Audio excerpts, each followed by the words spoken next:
ba tingin niyo sa amin? Bobo? Hindi kami nakakaintindi? Oh, ngayon guys, sinong sinungaling? Si Lacson?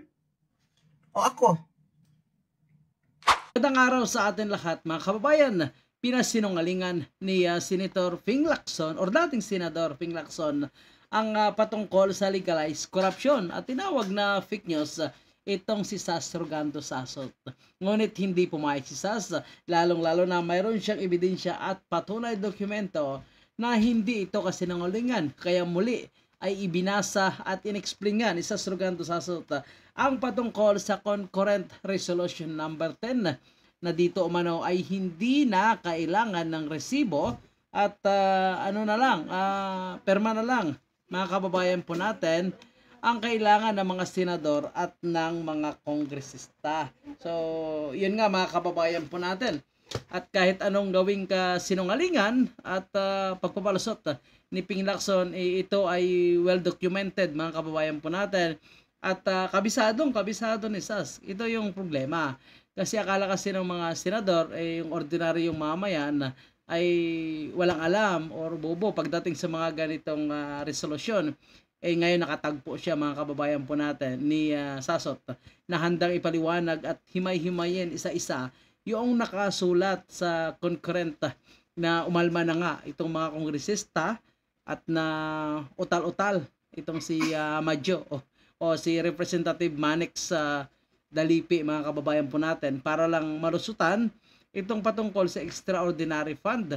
So hindi niya kinaya itong kanyang interview dito sa SME9 News. So simulan po natin ang video mula kay Sas mga kababayan. Winakasan, tinotolerate po natin ang legalized corruption. So, ayan, may congressman na nabulol. Okay? Nung tinanong siya tungkol sa post ko about the legalized corruption. At ang pinaka-latest po na sumagot ay si former Senator Ping Lacson. Okay. Bakit na-involve si Senator Lacson? Kasi po, nung 2011, 15th Congress, si Senator Lacson po ay nagpasa po, okay, nag-file po ng resolution.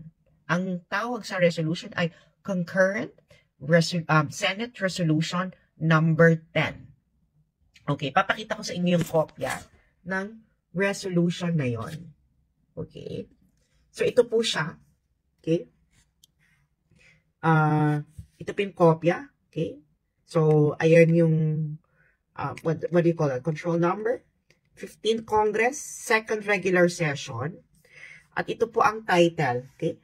Concurrent Resolution number 10, Concurrent Resolution maintaining, ibig sabihin pinapanatili, ang prevailing system, ibig sabihin ang umiiral na sistema ng accounting at liquidation ng bawat budgetary allocation ng bawat isang miyembro ng Senado at ng mababang kapulungan as classified. Okay. So, ako po'y nagsulat tungkol dito at sinabi ko po ito ay legalized corruption. Kaya ko nasabi po itong legalized corruption dahil ayon din sa concurrent Senate Resolution number 10 na ito na pinasa ng Senado noong 2011 at ng Kongreso noong 2012 ay liquidation by way of certification. Ang MOOE or ang Maintenance and Other Operating Expenses ng bawat senador at miyembro ng House of Representatives. So, kailangan lang ng liquidation by way of certification na pinirmahan ng bawat senador at bawat miyembro ng House of Representatives na ang pera na ginamit ng nila, okay, ay ginamit para sa Maintenance and Other Operating Expenses, MOOE. Okay? So, yan. Yan ang Senate Concurrent Senate Resolution number 10. 2023, ito ay kanyang website. Makikita niyo yan. Okay? So, sabi niya, on the so-called legalized corruption resolution. So, ibig sabihin po mga friends, ay umiiral po ang ating kampanya. So patuloy po tayong mangangalampag at lumalabas po ang kasinungalingan. Okay, ito. So sa ganitong pagkakataon mga kababayan po natin ay sumagot nga itong si Ping Lacson at pinasinungalingan niya itong legalized corruption umano. At nire-required talaga umano na magsumiti nga ng resibo ang bawat senador o kongresista. Samantala ang nangyayari sa House of Representatives mga kababayan po natin or sa House of Romualdez mga kababayan po natin ay wala silang isinusumiting resibo. So baga centralized na lang yung kanilang pag-audit. For example, nagbibigay hinati-hati itong 1.6 billion tapos ay magbigay na lang sila ng certification with signature kung saan nilang ginastos umano itong MOOA na nakuha nila, for example 5 million, pero walang individual na audit mula sa COA mga kababayan po natin. So tama talaga ang sinasabi ni Pangulong Digong na ligtas mula sa COA itong House of Representatives ni Martin Romualdez. Sabi niya, before this, lawmakers has been allowed to liquidate funds merely through certification since Congress opened in 1987. So sabi niya, bago daw yung concurrent resolution number 10, sabi niya, bago yung concurrent resolution number 10 na kanyang pinasa, liquidation through certification lang daw ang Congress. So dahil daw sa concurrent resolution number 10 niya, kailangan daw ang liquidation of funds ay may resibo. Sinabi ni Lacson yan. So may link siya sa concurrent resolution number 10. Tingnan natin kung saan ito pupunta, no? Okay. So, ayan, no? So, pumunta nga sa concurrent resolution number 10 yung link niya. So, anong sinasabi dito? Ulitin natin. Okay? Ang sinabi niya sa kanyang statement, binabago niya yung sistema. Paano binabago? Ang title ng resolution is Maintaining the Prevailing System of Accounting and Liquidation of the Respective Budgetary Allocation of each member of the Senate and the House of Representatives as classified. So ngayon, ang tanong natin, okay? Ang tanong natin ngayon, ang resolution, ang sabi, maintaining. Sa Tagalog, pinapanatili. Okay? Pinapanatili. Prevailing. Ibig sabihin, ang kasalukuyang. Okay? Sistema ng accounting at liquidation ng bawat budgetary allocation ng isang miyembro ng Senado at Kongreso as classified. So, anong binago mo? I-maintain mo nga yung sistema, ang umiiral, prevailing system, umiiral na sistema.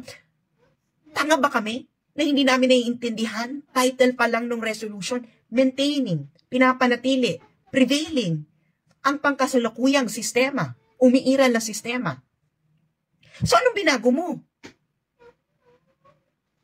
I-maintain mo nga Ayan na nga mga kababayan po natin na bistado itong kasinungalingan nga ni dating Senador Ping Lacson at ang kanyang palusot ay taliwas sa concurrent resolution na sponsorship niya nga mga kababayan po natin na siya yung nag-sponsor nito at napakabilis na aprobahan ng kapwa senador. So walang kumontra dito mga kababayan po natin.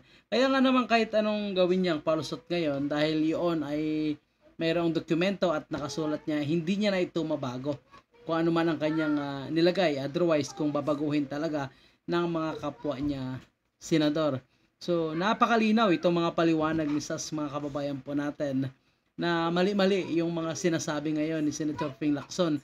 Ang tawag nga ng ilang kababayan natin ay mukhang na-amnesia nga itong si Senator Ping Lacson sa kanyang pinagsasabi sa ngayon. Baka naman kasi nagka-amnesia na si Senator Lacson. At nakalimutan niya ang kanyang sinabi during his sponsorship speech. Ito, download ko na rin to, no? Para kung mahak uli kayo, meron na akong record. Republic of the Philippines, Senate, Pasay City, Journal, Session number 13, August 24, 2011. Okay. So, pupuntahan natin yung sponsorship speech ni Lacson. Okay. Sponsorship speech, Lacson. Ayan asan ba yung sponsor? Ayan. Senate Concurrent Resolution number 10. Okay, anong page to ng journal? Okay, so this is page 210. Okay, Wednesday, August 24, 2011. Okay, yan ang journal ng Senate. Record to mismo, official record to ng Senado. Kaya nga may pirma pa yan. Di ba? May pirma pa yan. Okay. Sabi mo, takes into account medical assistance. Sponsorship speech of Senator Lacson. Preliminarily, Senator Lacson stated that the Constitution has divided state authority etos. Sabi mo, meron kayong fiscal autonomy. Okay. Ngayon, ayan, sabi mo, delicate ang nature at duties ninyo bilang legislator. At because delicate ang nature ng inyong duties as senator, ito ay calls for a system of liquidation by way of certification. I-highlight ko yan, ha?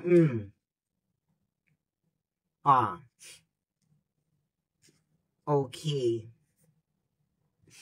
Ayan, he pointed out, si Lacson yan, he pointed out that the delicate nature of their duties as legislators calls for a system of liquidation by way of certification containing an itemized list on the manner the amounts allocated to each legislator were utilized or expended in the performance of their legislative functions. Ngayon, Senator Lacson, mga kababayan, okay? At ganito po ang itsura ng itemized list na certified. Okay? Isa lang nag-i-exist sa COA. 2020 lang. Okay? Ito yan, Ayan, itemized list of amounts paid to and expenses incurred for each senator for 2020. 2020 lang nag-i-exist, Ganyan lang yan, Ganyan lang. Senator offices, senator salary, senator's extraordinary miscellaneous expenses, travel, senators, travel staff, salaries and benefits staff, meeting and conferences, professional consultancy fee, supplies and materials, rental of motor vehicle and equipment, may extraordinary and miscellaneous expenses, may other MOOE pa, capital outlay. That is not an audit. That is just simply a statement kung magkano yung na-receive mo. At dito mo inilagay. Pero, dapat may resibo yan. Ang sinabi mo sa iyong sponsorship speech, Lacson, okay? Hindi ako nagmi-misinform, Senator Lacson. Huwag kang gago. Okay? Ang linaw. So, yun nga mga kababayan pa natin na senador tinawag na ganun So, YG nga mga kababayan po natin.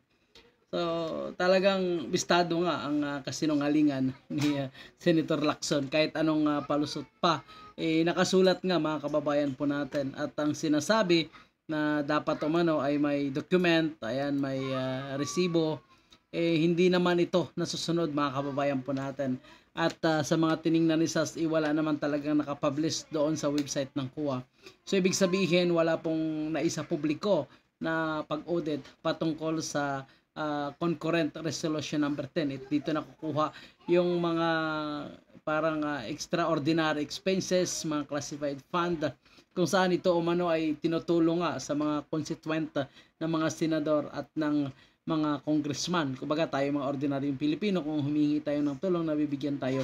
So ang gusto natin ngayon malaman kung talagang naibibigay ba ito. So ngayon paano natin malaman? Siyempre mayroong resibo, may perma kung sinong nag-receive. Unang-una kung ordinaryong tao lang man at hindi naman na talagang ginamit sa intelligent ang mga binayaran. So kung public naman, so kailangan talaga ang resibo. So, ito nga mga kababayan po natin, kung ang isang ordinaryong company, kahit anong purchase ang kailangan mo, maliit man o malaki, kailangan mo yung resibo. So, dapat tugma doon sa kinuha mong pera, kahit sintabo, dapat tugma Kasi kung hindi tugma, talagang babayaran mo. Kung sobra man, hindi rin pwede dahil magkakaroon nga ng hindi mabubuo yung total. So, kailangan talaga balance doon sa iyong kinuhang pera, ang resibo na ibibigay mo. So, ang nangyari sa kanila mga kababayan po natin ay wala. So, baga, maghula-hula na lang sila kung saan nila ginastos ng pera. Tapos, boom, busog na ang bulsa. Kasi nakagawa na sila ng mga alibay kung saan nila ginastos ang pera. Kaya nga naman itong si Congressman Dalipe na parang naging spokesperson nga ni Speaker Martin Romualdez ay nag-aang-ang ito at nautal-utal sa naging interview niya sa SMNI News dahil hindi niya masagot itong tanong ng reporter na galing doon sa sinabi ni Sasot, mga kababayan po natin. Ngayon ang tanong ni Sasot, sino ang nagsisinungaling? Itong dokumento na binabasa niya na siya yung nagre-relay o itong si dating Senator Ping Lacson na pinapasinungalingan niya umano ang legalized corruption at pilit niya itong ititwist at gusto niyang baguhin, mga kababayan po natin. At Congressman, paano itong operating expenses? Hindi po yan operating expenses, okay? In fact, Lacson, in fact, kailan ka naging senador? 2013. Di ba, sabi natin titingnan ko yung 2013, no? 2013. May COA audit, pero wala kayong individual COA audit. Bakit kayo exempted individually? Dapat malaman namin individually kayo kung paano nyo ginastos ang pera ng taong bayan. Dahil ang laki-laki ng binibigay sa inyo, ginagastos sa inyo ng taong bayan. Dapat malaman namin, Senator Lacson, kung ang paggastos mo ay efficient. Kasama yan sa audit. Efficient, effective, di ba? Ano pa, hindi waldas? Di ba? Hindi mo po pwedeng sabihin sa amin, Senator Lacson, na for medical assistance ang MOOE ninyo. Okay? Dahil, ito 2013 ito na financial statement ng Senado. Senador ka yan, di ba? Okay. Papakita ko sa iyo. Okay? Okay. So, halimbawa, ito, 2013. Okay? Ang total MOOE, okay, total MOOE ng Senado noon ay ano ba yan? Anong year yan? 2013. Noong 2013, 1.3 billion. 1.5 billion noong 2012. Okay? Ngayon, meron specific item for donations. Okay? Tingnan mo nga yan, Donations. Donations, ang ginastos nyo lang for donations ay 74,145. Okay, this is 2013. 2012 is 486,779. So malamang, pag mag-accounting ka ng medical assistance, doon sa donations nilalagay yun. Dahil wala namang line item na medical assistance.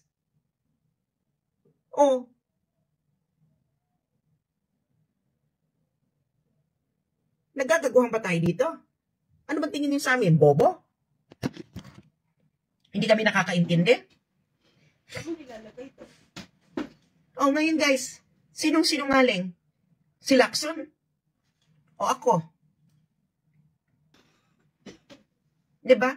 Napakasimple nung English nung resolution mo. Nilink-link mo pa, feeling mo naman, tanga.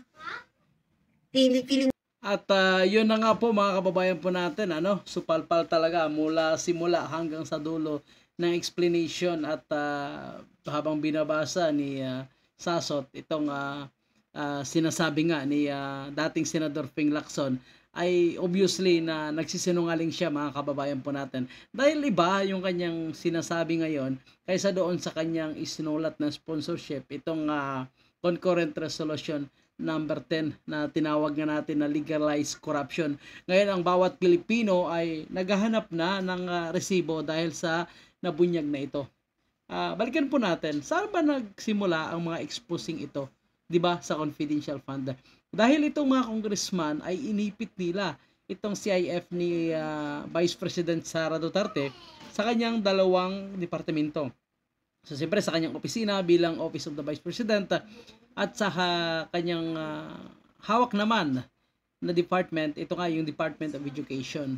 So inipit nila yon kasi ayaw nila nabibigyan ng extra expenses or confidential fund itong mga ilang ahensya ng ating gobyerno na hindi naman mandato yung mag-classified or mag-confidential. Pero sila mga kababayan po natin, mayroon pala silang mga hawak na pundo. Ano? So dito lang natin nalalaman kay Sasot na hindi na audit.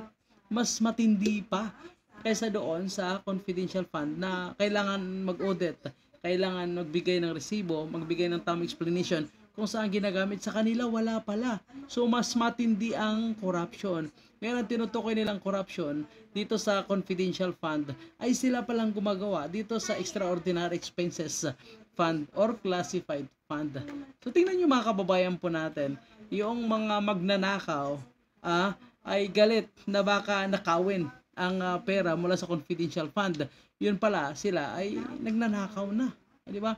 Nagsisinungaling. So ngayon, hindi nila maipaliwanag, hindi nila maipresent ang talagang individual receipt kung saan nila ginastos yung bilyones na pundo mula sa pera ng taong bayan.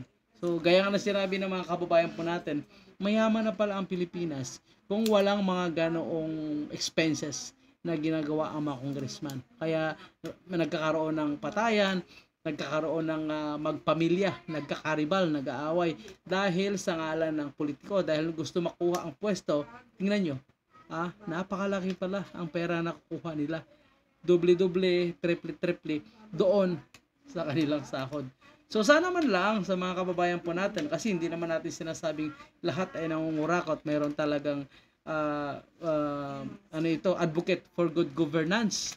So sana ilabas ang tamang audit kung paano nila ito ginastos para yung tiwala ng taong bayan ay maibalik sa kanila. At dito malalaman po natin kung sino talaga ang totoong nagsiservisyo, ang kanyang kinukuha ay sahod lang, at yung talagang naghahabol ng mas malaking pera, lalo na dyan sa House of Representatives ni Martin.